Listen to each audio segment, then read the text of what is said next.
Staley. They're both, Councilman Staley's out of town on some family matter, and Councilman Segmiller's in New York, on business with the FDA.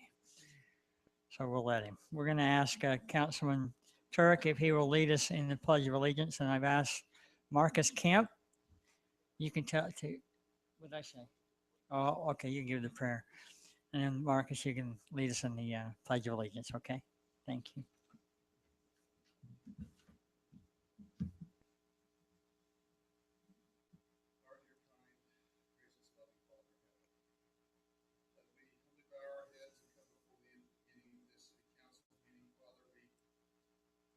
Do so gratefully and thankfully for those many blessings that thou hast bestowed upon us. Especially grateful for this great land that we have the opportunity to live in, for those freedoms and opportunities that are blessed. We're grateful for the blessings and opportunity of self-governance and for those freedoms we enjoy there. We're grateful for those men and women who serve and give up their time, their talents, in protecting our freedoms and our rights. Father, we pray for them and for their families this night, that they will be blessed in their service.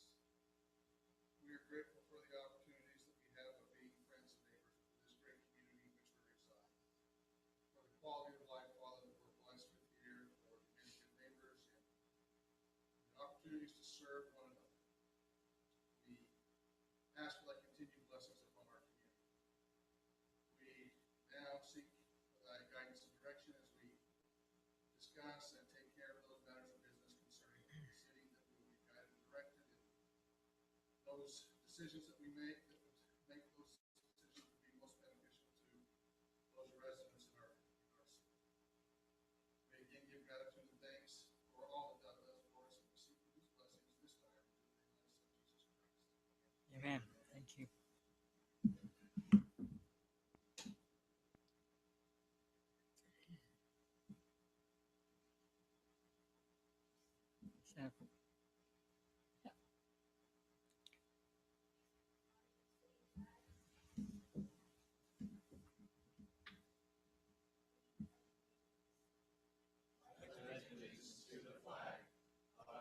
States of America and to the republic for which it stands, one nation, under God, indivisible, with liberty and justice for all.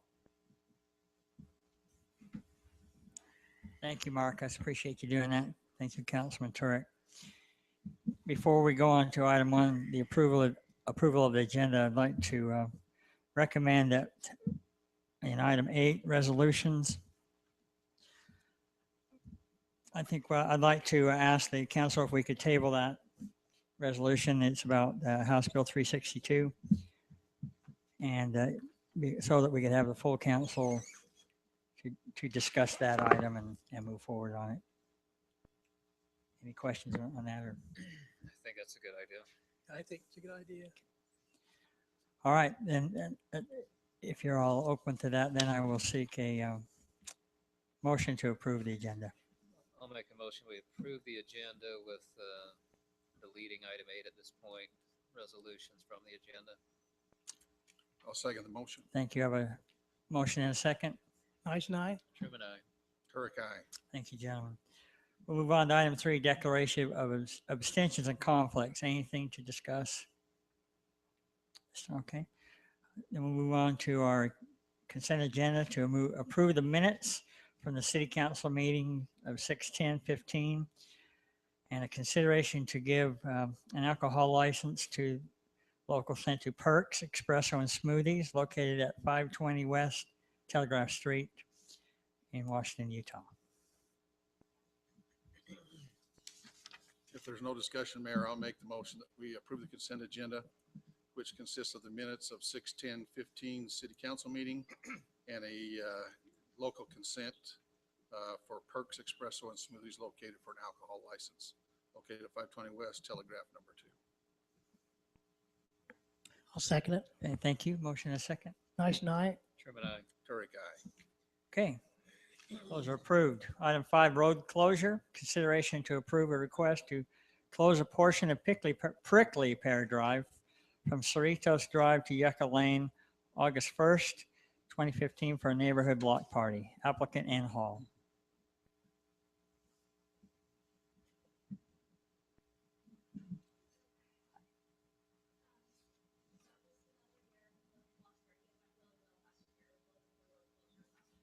Not too many people didn't get too crazy, did they?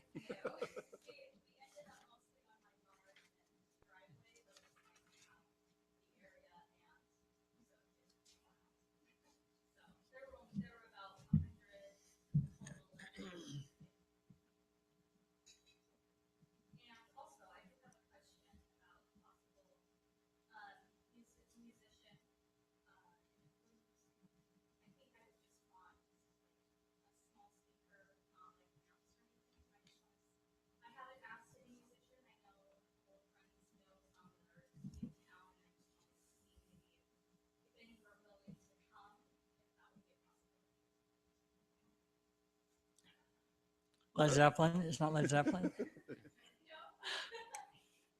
My personal opinion is I don't see a problem, especially if it doesn't go late into the evening.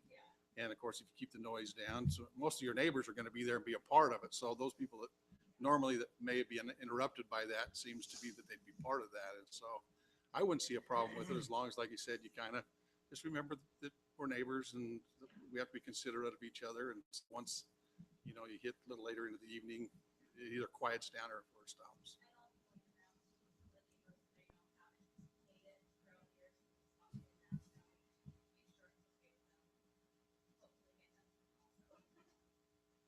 I think it's a great idea. I was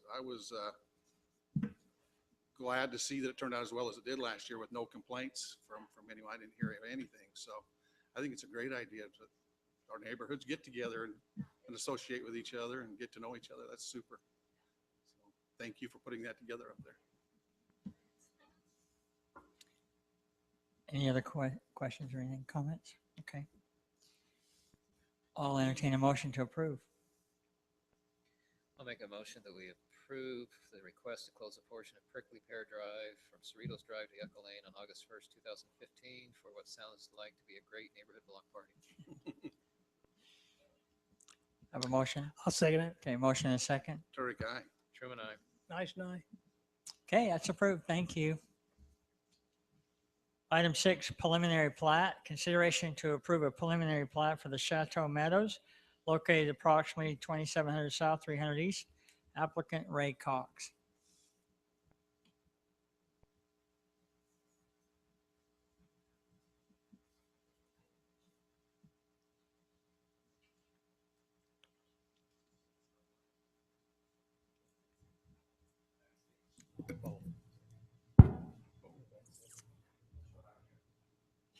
I didn't even know it had a button on it.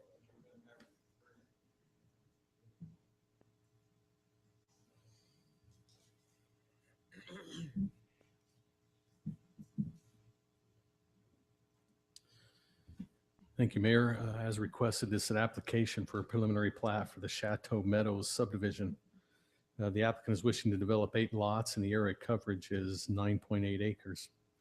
Location at this particular subdivision, the zoning is residential agricultural half-acre minimum, referred to as the RA half. This proposed subdivision conforms to the approved zoning. The request meets subdivision requirements and other city ordinances. Staff reviewed the request and recommends approval with conditions of the preliminary plat. Planning Commission reviewed the request at their June 3rd, 2015 meeting, and the Planning Commission unanimously recommended approval of the preliminary plat for the Chateau Meadows subdivision to the City Council. And of course, based on the findings, subject to the conditions. Just make note, the first 11 conditions are standard. Number 12 was an extra one that comes through the Public Works Department. Just to make reference to that, the developer shall provide a letter from the St. George Canal Company accepting the stormwater proposed to discharge into the irrigation canal prior to any construction drawing approval. We just have a little bit of an issue with some stormwater and getting it out of this particular area. Other than that, I think it's a great proposal. There's some bigger lots. I know Councilman Truman's probably happy to see that. And they're actually going above this. So I'll be glad to answer any questions the council might have on this proposal. Yes. knowing where the slot is going to be. I know there's still issues with the irrigation canal ditch along that area and flooding. I think some of the property owners in Adams Lane subdivision there. I don't know if adding additional stormwater over there is going to further compound that problem of flooding in there. Well, I'm not sure, but I'm almost, Mike, I don't know if you've talked to Lester. I think they're going to have to put this in a pipe. Isn't that right? Down the continuation of 300 there. I think they're going to have to contain that. The rest of it's going to be running through natural tailwater ditches. But, well, Brandy, you're here. Isn't that the proposal, is to have a pipe go down that road right next to Adams Lane subdivision? So that should hopefully help alleviate some of that. And the street will also help take some of that water as well. So will they pave both sides of that road down that direction? I can't remember what the discussion was on that between the two, the engineer and Public Works. So I don't think I'd dare answer that. Do you guys, was there a decision? I guess. Maybe I'm looking at the wrong side. I know that part of it is going to be, you've got Adams Lane subdivision, and then you get this project across the street. And that, since Adams already built out, nobody's going to improve that half of the road. So is it only going to be half improved and the other half left of nothing? That's probably correct. We talked about this in the zone change, I think, and I can't remember what our plan for that was. Again, Mike knows he needs to come up. I'm not going to throw anything out there and put him in a bind. The Pheasant Meadows development was done such a long time ago, but This is where they don't have money. They're supposed to bond it. they actually signed a non-opposition to an SID, and the issue we've run into, and we've actually talked over this with the council, the only option we have to is go back and, I guess, force an SID on the Pheasant Meadows residents to get the improvements done on 3rd East. And I guess it'd be nice to have somebody at least approach that topic, because otherwise it's never going to be done unless the Right. city ends up. Yeah, paying and for we're it. working that direction. What we want to do is meet with the homeowners, explain to it, and see what kind of feedback we get from them. And then go down the road as an SID for that little improvement area. Okay. Yeah, if we could do that, just kind of put that on the to-do list, visit with them. Appreciate it.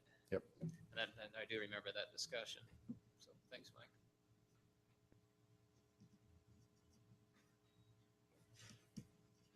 I apologize. I think the subdivision's in upside down in your thing, the way it got sent in. So hopefully you kind of figured Is that that a out. trail that's on the back, come across the back section here? There's I can't tell what. No, it's not.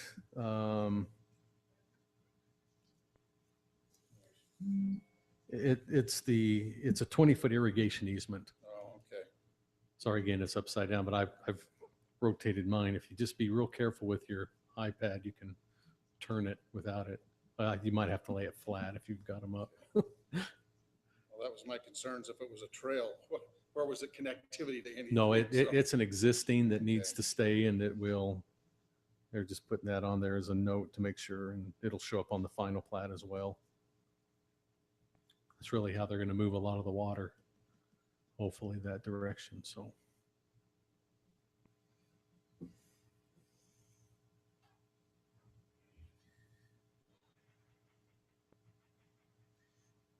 Any other discussion? If there is none, I'd make a motion that we approve a preliminary plat for the Chateau Meadows located approximately 2700 south, 300 east with some really nice sized lots.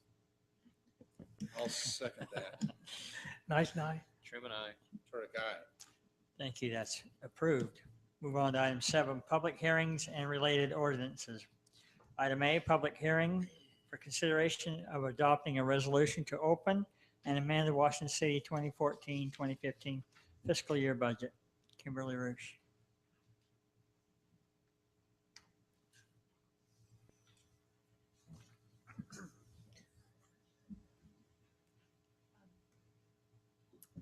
So Mayor and Council, this is for the public hearing, just to finalize this fiscal year that's going to be ending on June 30th.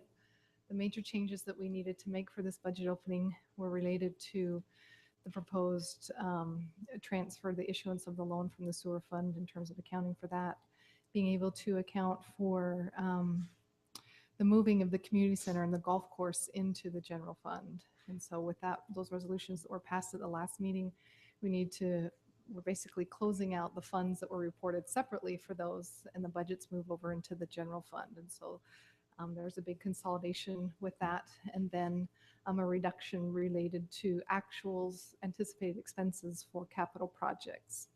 So the total budget that we have currently for the city is $62 million, and it's being reduced for the year end down to $57,920,248.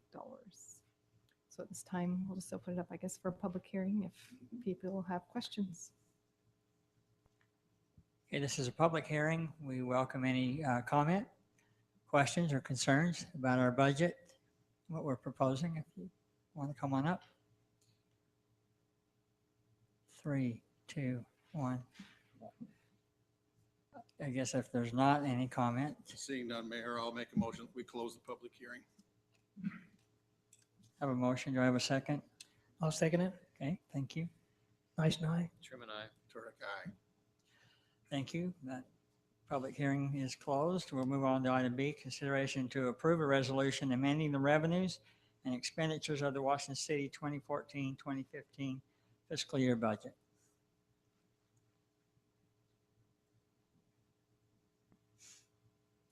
Mayor, I'll make the motion that we approve the resolution amending the revenues and expenditures of our 2014-2015 fiscal year budget has been noticed. I'll second the motion. Thank you. I have a motion and a second. Nice night. Truman, I. Turek, aye. Thank you. That's approved. We'll move on to item C, public hearing for consideration of adopting a resolution authorizing a 10-year loan from the sewer fund to the general fund to cover prior year's operating losses of the golf course. The proposed terms and conditions of the interfund loan is for a principal amount not to exceed $1 million for a term not to exceed 10 years beginning June 30th, 2015. Interest rate will be a fixed rate of 2.38%, which is based off the rate of a U.S. Treasury note of a comparable term will be compounded annually. Kimberly Roosh. So Mayor and Council, we've had a couple of meetings. So we had our public hearing originally back in May where we were looking at doing a direct transfer. And at that time, the council, that we just did a public hearing. And then 2 weeks later, we came back for the council to make a decision on that. And so last council meeting, the vote was to issue that as a loan for $1 million and the remaining portion to come out of fund balance within the general fund. So this is to formalize those terms, and with the legislative change, it does require an additional public hearing, which is our purpose tonight, for residents to be able to see the actual terms of the loan and the payback period. So I have a summary that's just being displayed for the annual totals. We will actually be making monthly payments in terms of transfers associated with these loans. I say that we fixed an interest rate at 2.38%, correct? Yes, so we are required to, if the payback term is greater than 1 year, then we're required to use either the interest rate that's being issued out of the Public Treasurer's Investment Fund or a Treasury note interest earnings of a comparable term, whichever is greater. So the greater of those two is coming off of the U.S. Treasury note. So, That seems to be higher than what we earn on our investments even. depending upon, it is in terms of the Public Treasurer's Investment Fund, but in terms of the investment that we do through our city treasurer, we earn terms that are, we have some that are up or, in excess of this as well. So, I think as a whole of our investment, that's pretty close to our To portfolio. our It goes average. pretty close. so unless you have any questions? Any questions? 0.05.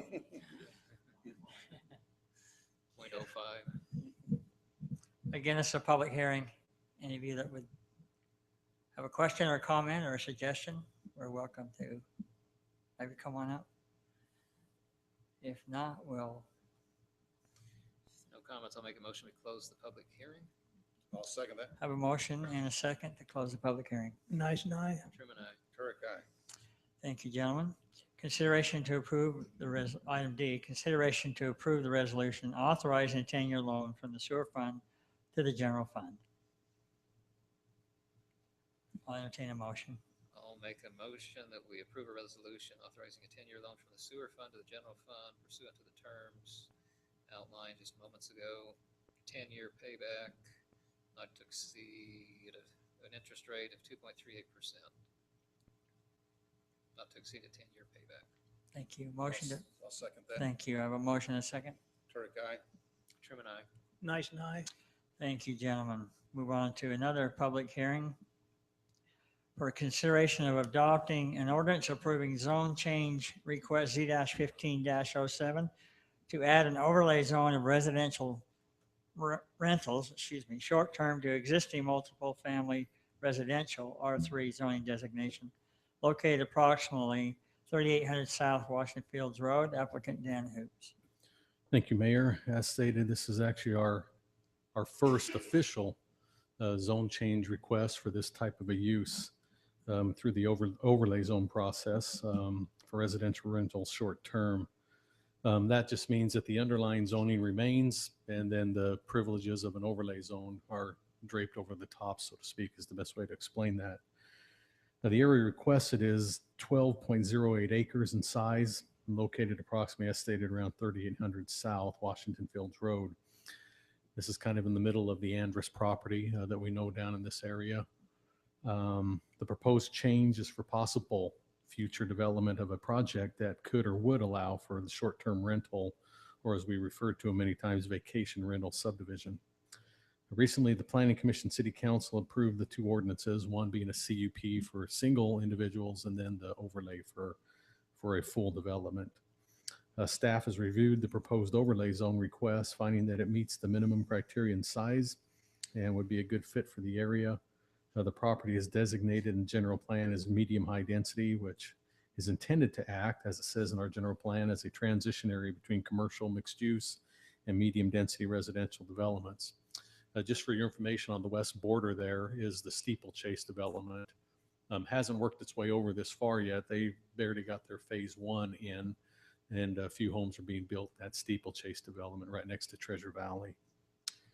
The Planning Commission reviewed the request at their June 3rd meeting. They unanimously recommended approval of Z-15-07 for the overlay zone request, adding the residential rental short-term overlay zone to the current existing multifamily residential or R3 zoning designation to the City Council, and that's based on the findings that you see in your report.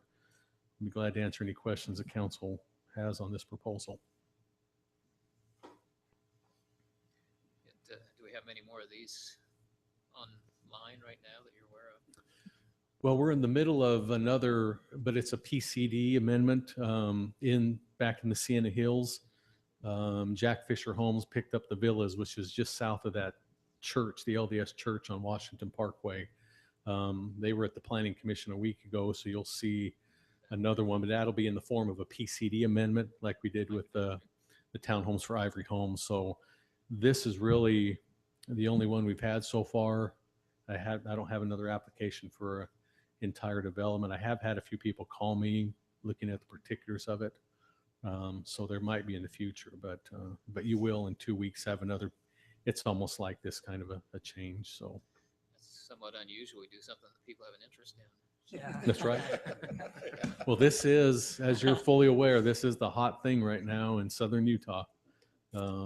And they're not even planning. This particular one is not really planning. They just wanted to have that because they're doing their assisted living business close, which is the property closest to Washington Fields Road. And this is the 5 acres that's left over to the west of that. And but they wanted to put it over all of it because they have considered as part of their assisted living, because it's in some fourplexes. They want to leave 1 or 2 units maybe available to rent to the families that may come see mom and dad or grandma and grandpa that are living in the development. They can rent those out on a nightly.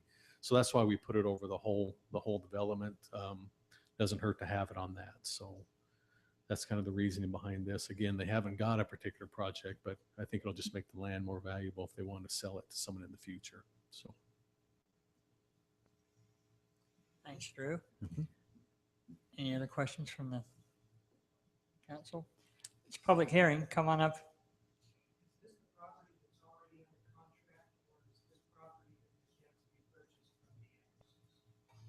This is the one that, there's a sign down there that says Bedford. I think they've already purchased it, right? Yeah, Dan Hoops is the applicant. They have, to my understanding, they have purchased this, and then the commercial piece that's due east at right here, they purchased that whole, I think it's around 16 acres, and it's owned by Dan Hoops and his wife. So I don't think it's even I think it's a done deal.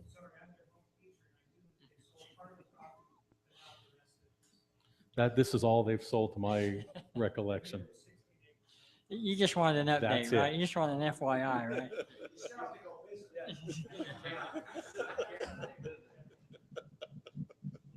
Leanne, we're talking about your property right now. So.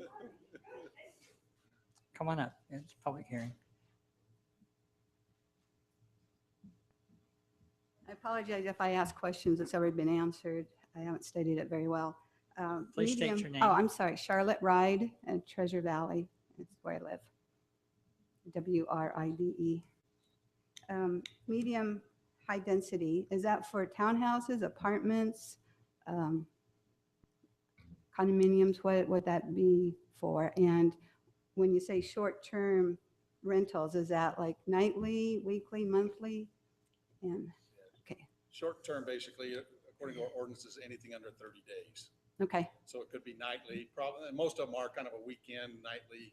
That's kind of the reason the ordinance went in, is to facilitate those types of activities, yes. okay. So they could be single dwellings, single-family dwellings. They could be apartments. It depends on what it ends up being zoned beyond the MHD. Correct. Okay, Yeah, all this does is allows them to rent them on a nightly basis, rather than our other ordinance says they have to be at least 28 days rental. yeah, and if it's 30 days or more, we don't pay taxes. If it's less, we have to pay the transient tax. Yes, okay, but nothing's in the plans for development yet. You're just rezoning or defining it. That's correct. Okay, So thank you that's very just- much. Just Sure. an overlay zone. Yeah. Thank you. Anybody else? Thank you for.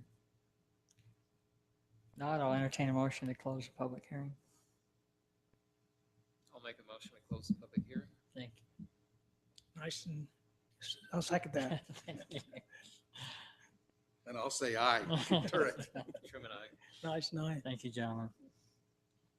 Move on to item F, consideration to approve the ordinance, an ordinance approving zone change Z-15 at 07 by adding an overlay zone allowing short-term residential rentals. Mayor, I'll make the motion that we approve the ordinance, zone change Z-1507 by adding an overlay zone allowing short-term rentals, residential rentals. in the zone. Thank you. I'll second that. Thank you. Turek, aye. Truman, I. Nice and I. Okay, that's approved. Item G,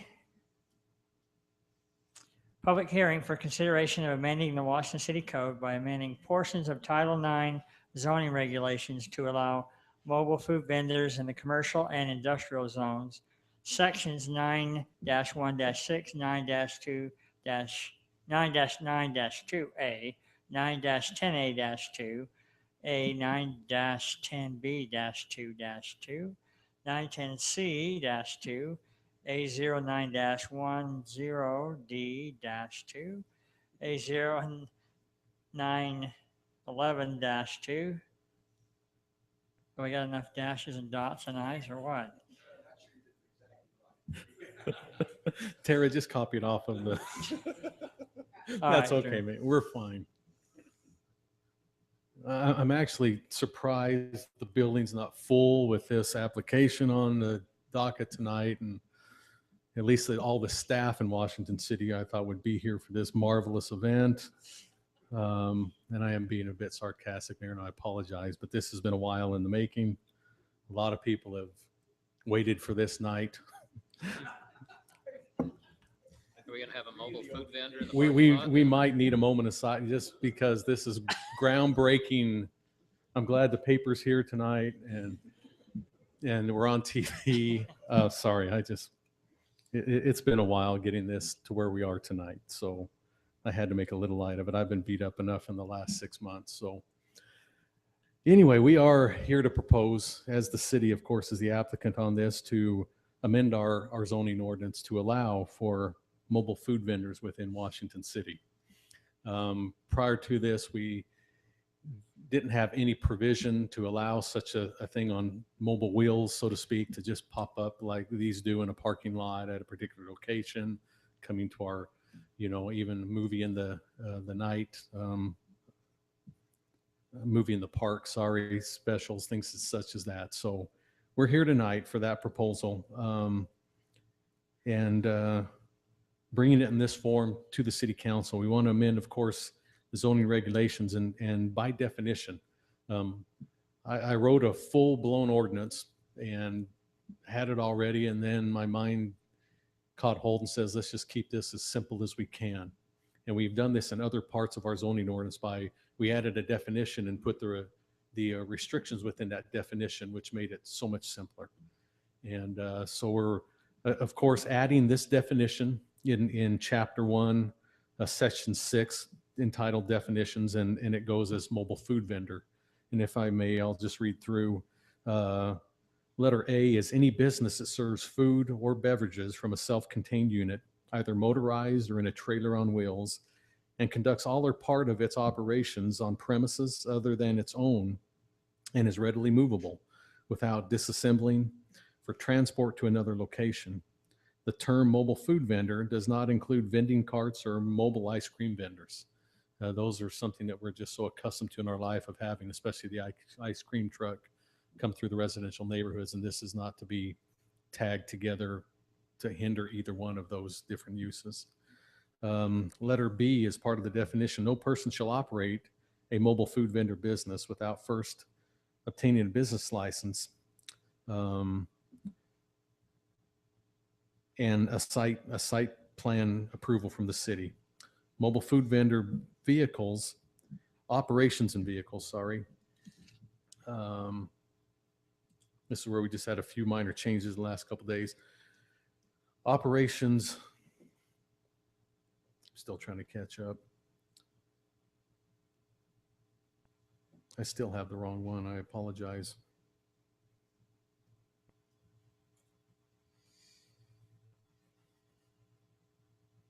Let me go down, make sure we have the right definition. I'm going to read that second one. I think I have it printed out, at least the red line. Yeah, I know that I You don't have to pulled dig it up out. earlier and had it show up right, and now it's not for some reason. That's great. So mobile food vendor operations and vehicles shall comply with all applicable local, county, state, and federal requirements relating to the handling and distribution of food, including the Utah Department of Health and Southwest Utah Department of Health. Mobile food vendors shall not have a drive-through, shall be kept in good operating condition, only operate on private property with written permission from the owner of the property, provide for proper methods of trash disposal and keep the area maintained and in a clean condition, not operate within a 100-foot radius of any public restaurant, within any public restaurant entrance or city-sponsored event selling food, adhere to the city sign and other applicable ordinances. Thank you, Mr. Stark. Yeah, there's two of them in my iPad, and I just pulled up the wrong one. So here's the one that we just put in, and I thank him for reading that. So that'll be the definition that is changed in Chapter 1 of Title 9 there and under definitions. Now the next ones, 992A, 10A2A, 10B2A, 10C2A, 10D2A, we're amending just to put in the permitted uses will be the term mobile food vendor. So we'll just add those as a permitted use in those. Then coming down, going into I also had the inspiration, if we're going to let them in the commercial, we might as well carry forth and let them be in the industrial areas in case they want to take them to those particular businesses as well.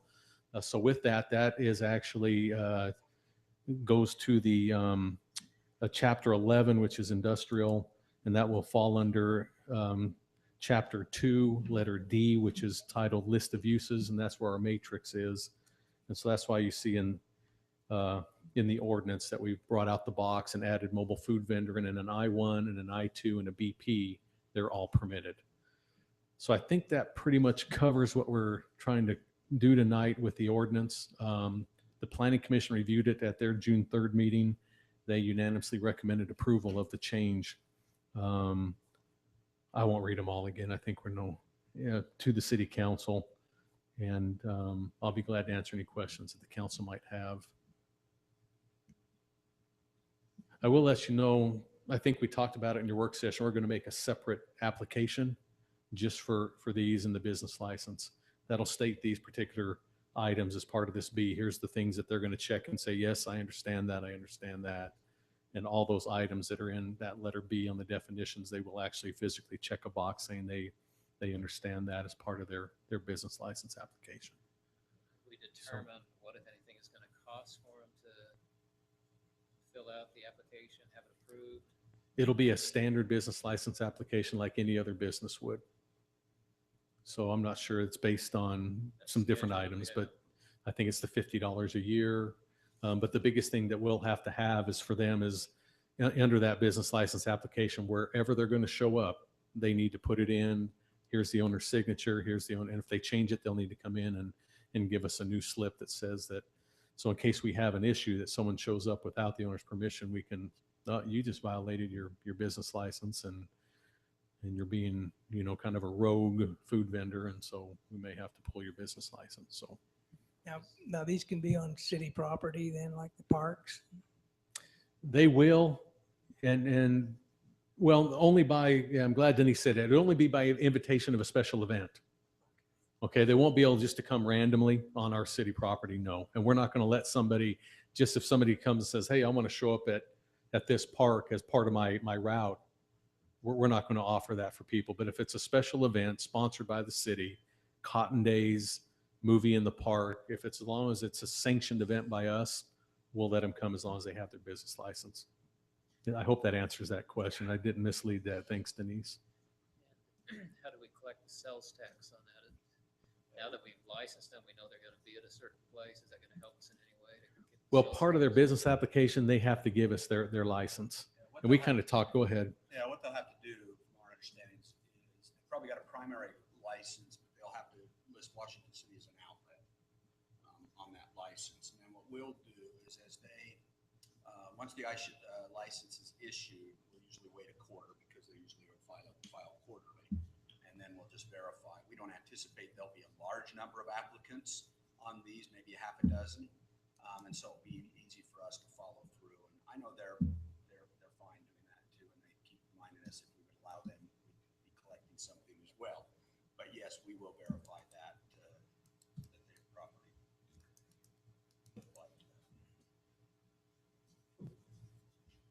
Thanks, Drew. Any other questions, gentlemen? Again, this is a public hearing. Anybody want to list your favorite mobile vendor? Come on up. Yeah.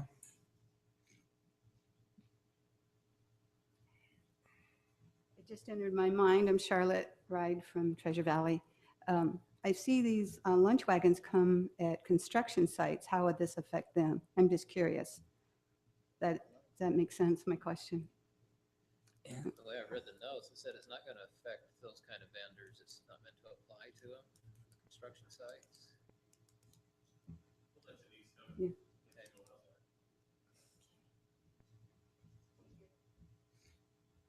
The mobile catering trucks are handled as a solicitation type of, so they have to come and get a solicitor's license from us to go to each individual one. So it's licensed in a completely different way. What about like sporting events, Little League, that type of stuff? They would have to have an invitation and have approval from the council to be able to go to those events. So it's not like they can just show up at any of them. It would have to be something that they've gotten their special event permit from you guys. Yeah, residential ones, when the mobile trucks go in, into residential, like your ice cream trucks and your vendor type, right. They have to have we have to have a background check on them and that kind of a thing going into residential areas, so. Thank you, Denise. Thank you.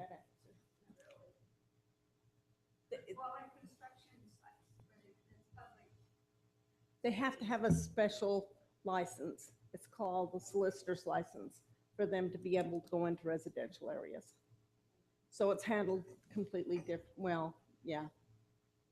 They still have to have approval from the health department, those type of things. But for them to actually go sit up and locate on a parcel of ground, it's, you're vending. Yeah. Like the ice cream trucks? Yeah. Is that what you're thinking? Yeah. Like, yeah? It's the same thing. It's the same They're principle. mobile and It's the they're on same principle.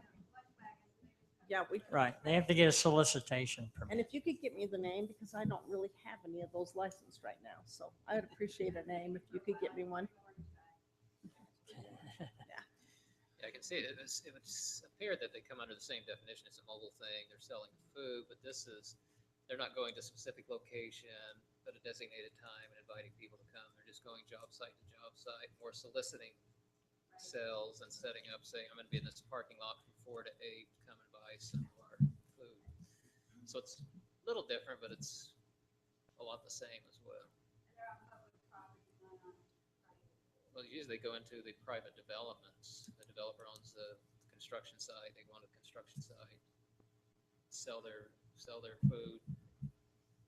People get sick or don't get sick. and go to the next Yeah. site. The mobile food vendor trucks that they're talking about will go into like commercial areas. Not residential. Yeah, this ordinance is basically just dealing with commercial and industrial only. So they are not allowed to go into residential areas. They're not approved to go into residential areas, just commercial and industrial. Thank you for that. Any other comments? Not, I'll entertain a motion to close the public hearing.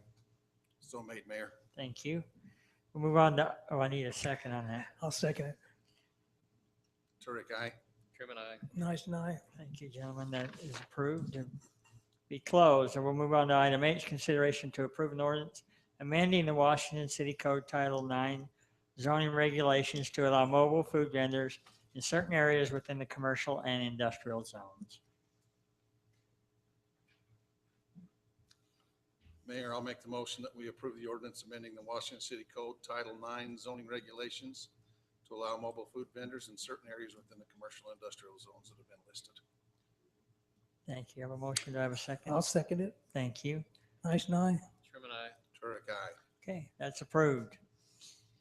Move on to item 9, net metering agreement, consideration to approve an addendum to the Washington City is it new or net metering agreement, declaring application eligible for granting an exception. I think it's probably for me. Kelly and I worked on this. I think Kelly sent a summary of what the purpose of this was. And in summation, Burton Lumber on their site where they do their lumber business, they wanted to take advantage or at least try to apply for to be eligible for this net metering policy and program. And they wanted to put some solar panels to try to collect some of their energy. The concern that they had was, which would have been fine. The concern they had is that technically they're leasing from themselves. There's two entities, all owned, but kind of owned and run by the same groups. One leases to Burton, so the Stoley company leases the building and the land to Burton, although they're in effect kind of just same entity, same known. And our net metering policy has one line in it, in one subsection, that says this shall not apply or not eligible for rental units. And I think as Kelly worked on this, the net metering policy, that was really intended to deal with residential areas where somebody isn't just coming up and putting up solar panels and then try and somehow taking advantage of that, where the net metering policy is really to try to be individually applied, either businesses or for homeowners. Having said that, that is how it read, and Burton was concerned that at some point down the line, 5 years down the line, someone was going to step in and say, well, wait a second, you're leasing that company. You shouldn't be entitled to that. And they're going to pull the rug out from under it or try to have the city enforce it. So having said that, and we didn't really want to amend the entire ordinance because that's a long process just to deal with that. It seemed like it was a better approach. Laid out all the facts. These are the specific facts of the case in general. Same company, same group principals kind of own both businesses. It's an industrial business that we're dealing with. And both of the parties, the landowner as well as the lessee of the property, will have to be responsible under our net metering policy for whatever responsibility issues they have. And based on all those things, staff recommended that with those, that the council, one of the two, grant an exception to that rental unit issue, or simply recognize what staff feels is that's really the intent and the interpretation of our ordinance was that in such a circumstance, it should be allowed. Either way, we've given kind of the option either way for the city council to say, yeah, I think staff's right. That makes sense. This is what the policy's for. Go ahead and let them go. Probably more work we wanted to do on it, but What would be the concern of, even if it was a rental, a residential rental, I don't understand what the concern, why would we just strike all, the rental portion clear out completely? I don't know, Roger may have a better feel for it. I don't know.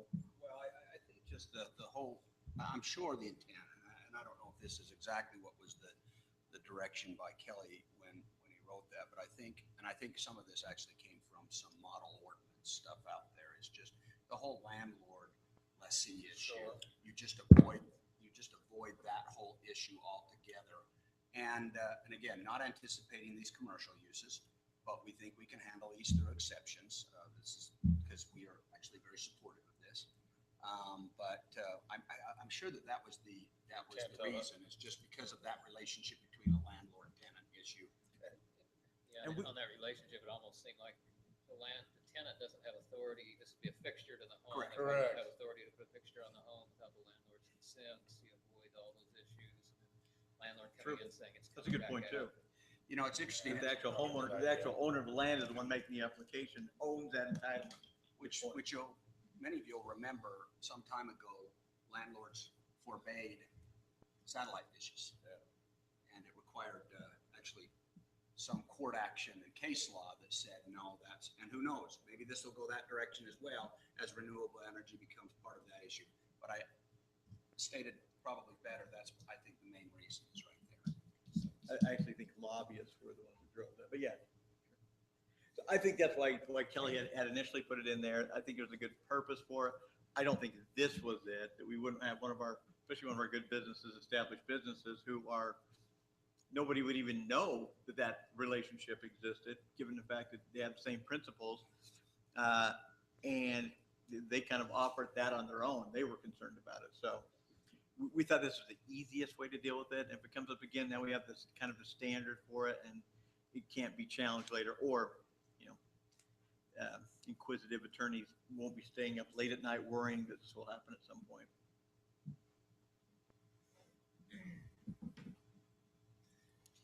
It's because Burton's son is an attorney that owns the business. So.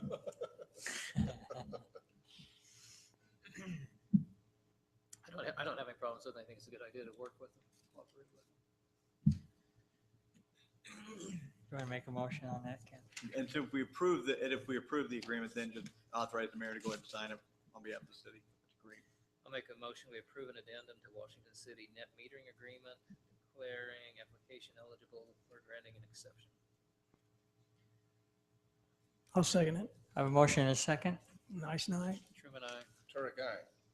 All right, that's approved. Move on to report from your assigned committees. Anybody have anything? Okay.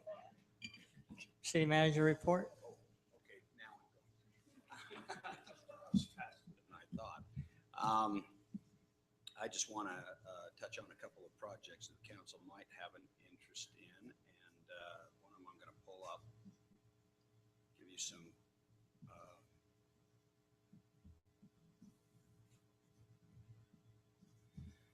One of them is the Sullivan Park.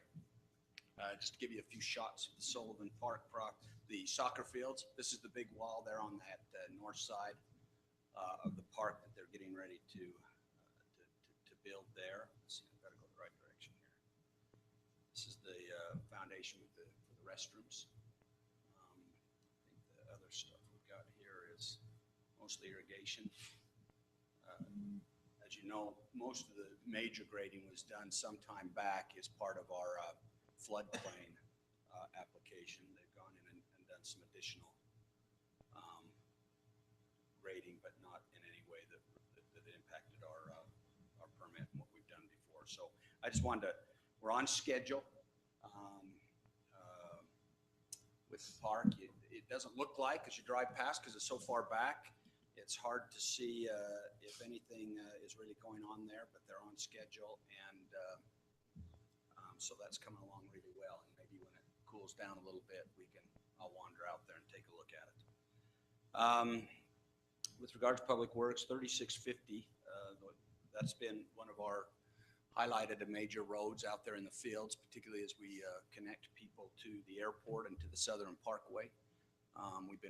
Public Works have been working with the couple of families out there with regards to getting that widened and improved, and I think we're very close, maybe within a week or two of bidding out that project. I appreciate some of the families and property owners in that area that have worked so well with us on that. And of course, that'll tie in very well because the work continues to progress exceptionally well on that other piece of the Southern Parkway that connects Warner Valley to the Washington Dam Road, which I think is still on schedule for late fall, September, so early fall. So we should see more and more traffic on that particular area. Another big project that we've been working on has been our water line from basically the landfill road up to the north side of I-15 up to our tanks on the hill there. And that's, if you can kind of comprehend what a long pipe that is. But they've done a great job, and we're probably within a couple of weeks of, we're working on the pump station right now. So once the pump station is completed, then the pipe's basically laid at this point, working on pump station, and then we'll get it all cleaned up and start to energize that line. And that'll be a great benefit because we can then take conservancy water over to the north side of I-15 for those tanks as well. So, and then I wanted to just point out this with some statistics that, things that the council might find interesting. Of course, with the hot temperatures we've had, you may have a question about power and electricity. And I wanted to give you a couple of ideas. So talking about our generation plant, and of course we run our generation plants when we have a better opportunity to run our plants versus the market. So I wanted to give you a couple of numbers here. When I say strike price, the strike price is the price that we strike the generators. So right now, our current strike price out at our generation plant is about $68.50 a megawatt. And the market price is currently sitting at $58 a megawatt. So that's why we don't strike. And part of the big component of our strike price is our gas contracts, because they're gas ran generators. However, on July 1st, our gas contract changes, and also traditionally on the third quarter of each year across the nation, market prices are at their highest. So July, August, and September, usually market prices are the highest. So forecasting, our new strike price will go to $43.50 come July 1st, and we're right now forecasting in the market about $70.80 market price. So I know there's been a lot of times they've all sit down and said, are we running those things? Are we doing anything with those things? This is when these things make bank with regard to our ability to control market exposure on our power. Now, the other good thing I would add to that, though, is Washington City did secure a market product for the summer. It doesn't fill all of our peak needs, but So we'll do generation. We're going to run pretty heavy with our generation, but we also secured, this was several months ago, we won't find this again, a $39 market price, that we were able to secure a portion of our load for $39 a megawatt as well. So I thought you might be interested in those numbers. If you get a chance after July, maybe take a trip over to the generation plant and see that facility running like we built it to do, and it's going to be a very positive thing for the community. Other than that, Mayor, unless there's some questions. Any questions? I just had one on preventative maintenance. Thunderstorms are coming in 2 or 3 weeks. Yeah. Everything looking good there? Well, thank you, Councilman. We've actually had a couple meetings, and I'm assuming you're talking about stormwater and those type of things. Okay. So we've actually had several meetings under the direction of our Emergency Services Director, Chief Keith. We've had Public Works involved, as well as others. We do have a couple of projects. So our window that we were looking at is trying to be vigilant during maybe around a July 1st through a mid-October period. Hopefully it won't be that long. But we do have a couple projects that won't be completed quite at July 1st. We've got our debris, I'll call them the debris basins or the catch basins up here along the borrow strip between the frontage road of Buena Vista and I-15. We've connected a pipe across there so we get any sheeting like we did last year that come out of the hills up there and then come across Buena Vista, and then they catch that borrow pit and come down toward Main Street. Of course, we have a series, we're completing our construction, and part of the delay on that has been the moving of the utilities in that area. But we have a series of 3 or 4 catch basins that's whole purpose is to catch debris, because of course debris hits our storm system and then clogs it up and it overflows. And so it catches it, drops it, and it also takes the velocity and the power out of the runoff. And then of course we've got some stuff that we've done down here on Main Street. There is a transitional period we'll find on Brio, and we've been addressing that. So Brio, the development up at the end of Main Street, has a fairly extensive basin that they're putting in. It won't be completed for a little time yet, but we have been working with them on interim plans with regards to that, because we won't let that one just stay exposed. And then, not to mention the fact that our public works, streets, and others, because of this window, they've been cleaning storm drains, they've been clearing off debris, making sure that our system works as optimal as it possibly can during these. But we'll keep our fingers crossed. We know there are parts of our city that probably won't be impacted again. That's the one we put all the money in. And it'll move 2 blocks down the road. And so Is anything happening out of Turner's like for that? I don't know if there's an update on that, but we're still, they've had the easement. We're just waiting for a signature on the easement. But they could build the berm up if They the did flood- build, did you do anything on the berm? I thought you were going to do some.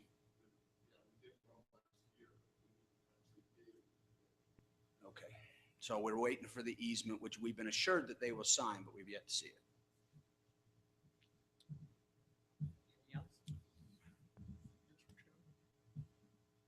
All right, if not, we'll move on to item 12, adjournment. I'll entertain a motion to adjourn. I'll make the motion to adjourn. Second, Thanks. Nice night. Turek, aye. All right, thank you all for coming.